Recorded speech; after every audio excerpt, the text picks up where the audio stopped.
इधर झारखंड विधानसभा के बजट सत्र के तीसरे दिन गुरुवार को भारत के नियंत्रक महालेखा प्रशिक्षक द्वारा तैयार की गई कैग रिपोर्ट को राज्य के वित्त मंत्री ने सदन के पटल पर रखा। इस रिपोर्ट में Jharkhand rural health mission society द्वारा कोविड प्रबंधन के लिए निर्धारित राशि का केवल 32% ही खर्च किए जाने की बात सामने आई है।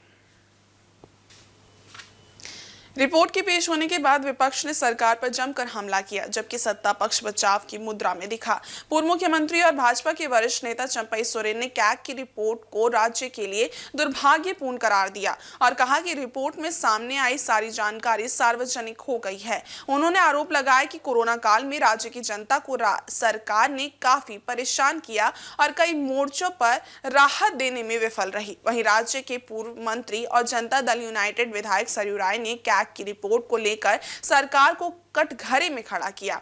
राय ने कहा कि रिपोर्ट में सरकार के खिलाफ हर बिंदु नकारात्मक है और कोरोना काल में स्वास्थ्य विभाग ने पूरी तरह से मनमानी की है। साथ ही उन्होंने ये भी कहा कि सरकार के खिलाफ आवाज उठाने वालों को जेल में डाला जा सकता है। जी। क्या व्यवस्था है, किस तरह की व्यवस्था है, वो भी स्वास्थ्य विभाग के अटैच है। इससे दुर्भाग्य क्या हो सकता है। दादा, कोविड तक की राशि नहीं खर्च कर पाई सरकार, जब कोविड के समय वो जो राशि आई अब सारा सार्वजनिक हो गया है। ये क्या स्थिति में सरकार है, क्या इस यहाँ का जनता को कितना राहत है, कितना दुखी दिया गया है। उस रिपोर्ट को देखकर लगता है कि इस सरकार के कार्यकाल में स्वास्थ्य विभाग में केवल लूट खसोट घोटाला अनियमितताई हुई है और कोई एक ऐसा उसमें हिस्सा नहीं है जिसमें कैग ने इनकी प्रशंसा की हो। जितना बजट मिलता हो खर्च नहीं हो पाता है। जो दवाएं हैं खरीदी जाती हैं एक्सपायरी डेट के ठीक पहले और कम पोटेंशियल की दवाएं खरीदी जा रही हैं और जितने आपको पीएचसी सीएचसी कॉलेज बनने हैं उनका भी पैसा ऐसे ही रखा रह जा रहा है। तो कोई भी काम ऐसा स्वास्थ्य विभाग ने नहीं किया है जिसकी प्रशंसा कैग की रिपोर्ट में की गई है कि संतोषजनक है। और जिस तरह की अनियमितताएं आई हैं उससे लगता है कि बिना तत्कालीन मंत्री की सहभागिता के संभव नहीं है।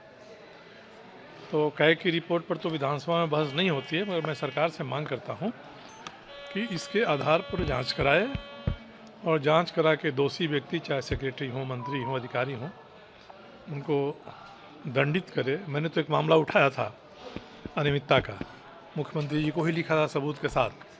कोई कार्रवाई तो मुख्यमंत्री जी ने नहीं की, मगर स्वास्थ्य मंत्री जी ने मेरे ऊपर एफआईआर कर दिया और यहाँ की पुलिस ऐसी है कि एफआईआर को ट्रू कर दिया, मुझे उसमें बिल लेना पड़ा। और भी 2-3 एफआईआर हैं उनके। तो जो व्यक्ति अनियमितताओं की बात उठाएगा उस पर सरकार एफआईआर दायर करेगी और जब सीएजी की रिपोर्ट में ये अनियमितताएँ उजागर हो जाएंगी तो सरकार चुप्पी साध लेगी।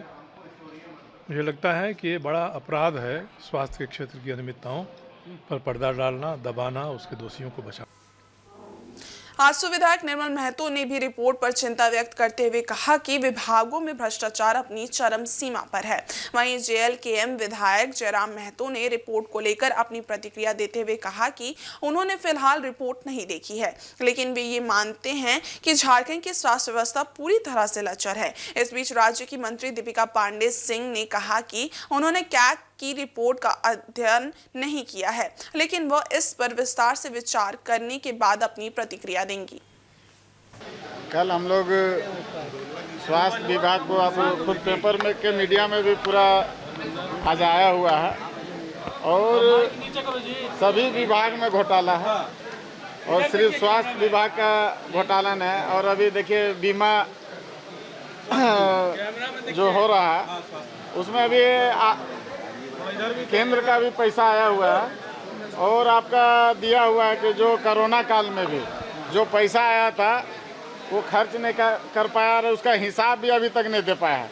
इससे साफ साफ पता चलता है कि घोटाला कितना बड़ा है। और अभी हम लोग सदन में कल से ही गहमा-गहमी चल रहा है और आज हमको लगता है आज भी सदन हम लोग चलने नहीं देंगे। अगर इसका आज एक रिपोर्ट पे देखिए वो तो जांच का विषय है, जांच होना चाहिए। और इसका जब तक जांच का आश्वासन नहीं मिलेगा तब तक सदन नहीं चलने देंगे। आज मेरा थोड़ा सा शून्यकाल का सवाल भी छूट गया है। अच्छा, देखिए कोरोना काल के समय में जी उस रिपोर्ट को हम पढ़ते हैं और उसके बाद जरूर मीडिया बंधुओं के माध्यम से हम अपने विचार प्रकट करेंगे। अच्छा, इतना तो कह सकते हैं कि जो स्वास्थ्य व्यवस्था है झारखंड में देखिए लचर है, ये कह सकते हैं, इसलिए कह सकते हैं कि शायद प्रत्येक दिन हम कम से कम 3 से 4-5 जो सिविल सर्जन को मुख्यमंत्री गंभीर बीमारी योजना का अनुशंसा करके भेजते हैं और जिनमें कुछ का काम होता है, कुछ का काम रुक जाता है और कई विधानसभाओं के हम भेजते हैं। तो इसलिए इस विषय से हम परिचित हैं कि स्वास्थ्य की व्यवस्था है वो लचर है। उस दिशा में इस बजट में विशेष ध्यान होना चाहिए स्वास्थ्य विभाग पर। और हम ये भी थोड़ा सा सरकार से मांग करेंगे कि उसमें शायद 4 या 5 ही बीमारी ऐड किया गया जिन पे इलाज होगा। तो थोड़ा सा अध्ययन करना चाहिए गांव में जाकर कि लोग और किन बीमारियों से कंटिन्यू ग्रसित हो रहे हैं, उनको भी ऐड करने की आवश्यकता है। क्योंकि कई ऐसी बीमारी आ रही हैं जो काफ़ी माने एक आम व्यक्ति के बजट से बाहर हैं, लेकिन उसका इलाज इसलिए नहीं हो पा रहा है क्योंकि वो सरकार के प्रोटोकॉल में नहीं आती है। तो इसलिए बीमारियों की जो संख्या है उसे भी बढ़ाने की आवश्यकता है और विशेषकर जो मुख्यमंत्री गंभीर योजना की जो राशि है जो जिला में जमा होती है उसमें भी भारी पैकेज देने की आवश्यकता है।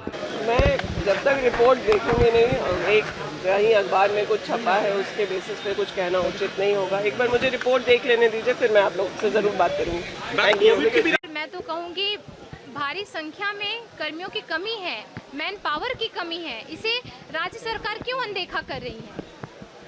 उनके समक्ष सारी रिपोर्ट है कि इतने पदों पर जो है स्थान खाली है, रिक्त स्थान है, तो उसमें भरे जाए सभी बड़े पैमाने पर। तो ये घोटाले सामने देखिए जी, ये जो घोटाले हो रहे हैं तो ये आप उनसे पूछिए इस घोटालों की वजह क्या है, आप ये सब घोटाले को बढ़ावा क्यों दे रहे हैं, इस पर जांच क्यों नहीं बैठाते? इस घोटाले के जो संरक्षक है, जो इन घोटालों को बढ़ावा देते हैं, ये घोटाले कहाँ से हो रहे हैं? इनकी सत्ता में ही हो रहे हैं।